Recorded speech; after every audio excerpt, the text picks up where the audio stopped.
Hello students, welcome to simplified learning. तो आज हम पढ़ने जा रहे हैं image formation by spherical lenses, जो कि कॉन्वेक्स लेंस में इमेज फॉर्मेशन कैसे होता है वो पढ़ने जा रहे हैं। तो देखिए, व्हेन ऑब्जेक्ट एट इन्फिनिटी, जब ऑब्जेक्ट इन्फिनिटी में होता है तो इन्फिनिटी से जब एक इंसिडेंट रे आता है, जो कि मैंने रूल्स में भी बताया था।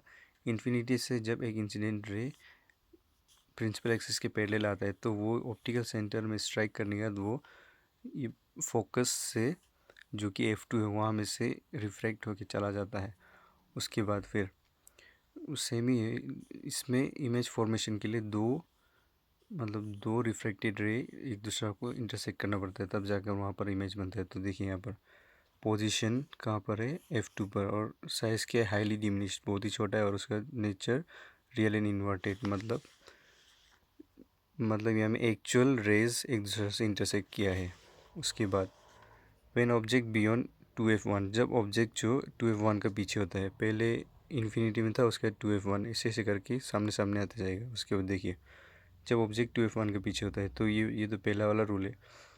ये जो रे डायरेक्ट इंसिडेंट रे पैरेलली आया है प्रिंसिपल एक्सिस की, और उसके बाद ये ऑप्टिकल सेंटर में स्ट्राइक करने के बाद वो F2 से बेंड हो गया। उसके बाद फिर यहाँ से ये वाला भी बताया था मैंने, जब कोई रे ऑप्टिकल सेंटर से जाता है तो वो straightly direct without any deviation वो चला जाता है। तो यहाँ पर देखिए, पोजीशन, ऑब्जेक्ट का पोजीशन का है बिटवीन F2 एंड 2F2 ये है, और साइज़ क्या है, डिमिनिश्ड, मतलब ऑब्जेक्ट का साइज से इमेज का साइज़ छोटा है। और उसके बाद नेचर रियल एंड इन्वर्टेड। उसके बाद व्हेन ऑब्जेक्ट एट 2F1, जब ऑब्जेक्ट 2F1 में होता है, देखिए जिससे ऑब्जेक्ट सामने सामने आते जाएगा वैसे इमेज का साइज़ बढ़ते जाएगा। जब ऑब्जेक्ट 2F1 में होता है तो ये रे प्रिंसिपल एक्सिस के पैरेलल आया, ऑप्टिकल सेंटर में स्ट्राइक करने के बाद F2 से चला गया। उसके बाद फिर ये ऑप्टिकल सेंटर से रे डायरेक्ट स्ट्रेटली चला गया। सॉरी, यहाँ पर ये रे का मार्क भी देना पड़ेगा। ये स्ट्रेटली चला गया और ये कहाँ पर बना, 2F2 पर, मतलब 2F1 में है तो 2F2 में बना। मतलब ये 2F1 और 2F2 क्या है, मिरर का हिसाब से देखने से ये सेंटर ऑफ कर्वेचर है।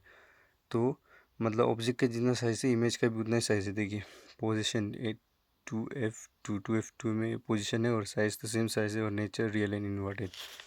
उसके बाद when object between F1 and 2F1, जब ऑब्जेक्ट जो F1 और 2F1 के बीच में होता है, उसके बाद क्या होता है, ये रे आने के बाद ऑप्टिकल सेंटर में स्ट्राइक करने के बाद F2 से चला गया, और उसके बाद फिर ये जो ऑप्टिकल सेंटर से डायरेक्ट स्ट्रेटली चला गया। तो ये देखिए, ये इमेज जो बना है वो 2F2 के पीछे बना है, मतलब बियॉन्ड 2F2। अगर 2F1 और F1 के बीच में होने से बियॉन्ड 2F2 होगा, अगर बियॉन्ड 2F1 होने से वो जो फिर ये F2 और 2F2 के बीच में होगा। यहाँ पर देखिए position beyond 2F2, size enlarge, जो कि बड़ा है, इमेज ऑब्जेक्ट का साइज से इमेज का साइज बड़ा है, उसका नेचर रियल एंड इन्वर्टेड। फिर देखिए यहाँ पर व्हेन ऑब्जेक्ट इन F1, जब ऑब्जेक्ट F1 में होता है तो यहाँ पर देखिए ये स्ट्रेटली गया, ऑप्टिकल सेंटर में स्ट्राइक करने के बाद F2 से ये बेंड कर गया, और उसके बाद फिर ऑप्टिकल सेंटर से भी स्ट्रेटली चला गया। देखिए ये दोनों रेस एक दूसरे से मीट नहीं कर रही है, इन्फिनिटली जाकर कहीं ना कहीं में मीट करेंगे। तो देखिए पोजीशन एट इन्फिनिटी, तो इसमें क्या है बनने से, अगर इन्फिनिटी से आने से F2 में बनता है, अगर F1 से जा रहा होने से, मतलब फोकस ही F1 F2 दोनों फोकस है, अगर फोकस से जा रहा होने से इन्फिनिटी में बनता है इमेज, अगर इन्फिनिटी से आ रहा होने से फोकस में इमेज बनता है। और फिर साइज़ क्या है, हाईली एनलार्ज, मतलब बहुत ही बड़ा साइज़ है इमेज का साइज़ कंपेरेटिवली ऑब्जेक्ट से। और उसके बाद फिर नेचर है रियल एंड इन्वर्टेड। उसके बाद देखिए ये लास्ट एक ऐसा केस है जिसमें ये ऑब्जेक्ट का जो नेचर है वो जो वर्चुअल एंड इरेक्ट होता है। देखिए when object between F1 and optical centre, मतलब मिरर के केस में से मान सकते हैं कि फोकस और पोल के बीच में जो ऑब्जेक्ट है, देखिए यहाँ पर जब ऑब्जेक्ट जो F1 और ऑप्टिकल सेंटर के बीच में होता है तो यहाँ पर ऑब्जेक्ट है, ये ऑब्जेक्ट का रे स्ट्रेटली गया और ऑप्टिकल सेंटर में लगने के बाद ये F2 से बेंड कर गया। फिर ये देखिए ऑप्टिकल सेंटर से ये ऑब्जेक्ट का रे स्ट्रेटली चला गया। देखिए ये कहाँ जा रहा है और ये रे कहाँ जा रहा है, ये दूर दूर जाकर कहीं पर भी नहीं मिलेंगे। तो ये दोनों रे को मिलाने के लिए, ये दोनों रे को ये डॉटेड लाइन से, मतलब इमेजिनरी लाइन से पीछे पीछे लाकर उसे जो लेंस, मतलब ऑब्जेक्ट लेंस में जहाँ पर ऑब्जेक्ट था वहीं पर इमेज भी वहीं पर बन गया। देखिए डॉटेड लाइन चला है तो पोजीशन क्या होगा, on the same side of the lens is the object. और उसके बाद साइज़ होगा एन लार्ज, मतलब ऑब्जेक्ट का साइज से इमेज का साइज़ बड़ा है। उसका नेचर वर्चुअल नहीं रहे। क्यों वर्चुअल नहीं रहे? क्योंकि इसे डॉटेड लाइन्स, इमेजिनरी लाइन्स से ज़बरदस्ती बनाया गया है। ज़बरदस्ती इसे इमेज फॉर्मेशन कराया गया है, इसलिए नेचर होगा वर्चुअल नहीं राइट। तो देखिए image formation by spherical lens, convex lens.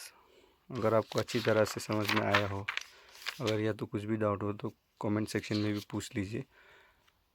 तो ये वीडियो में बताया गया कॉन्वेक्स लेंस से रिलेटेड इमेज फॉर्मेशंस। अगर आपको अच्छी तरह से समझ में आया हो तो मेरे चैनल को लाइक शेयर करें और मेरे चैनल को सब्सक्राइब कर दीजिए। Thank you.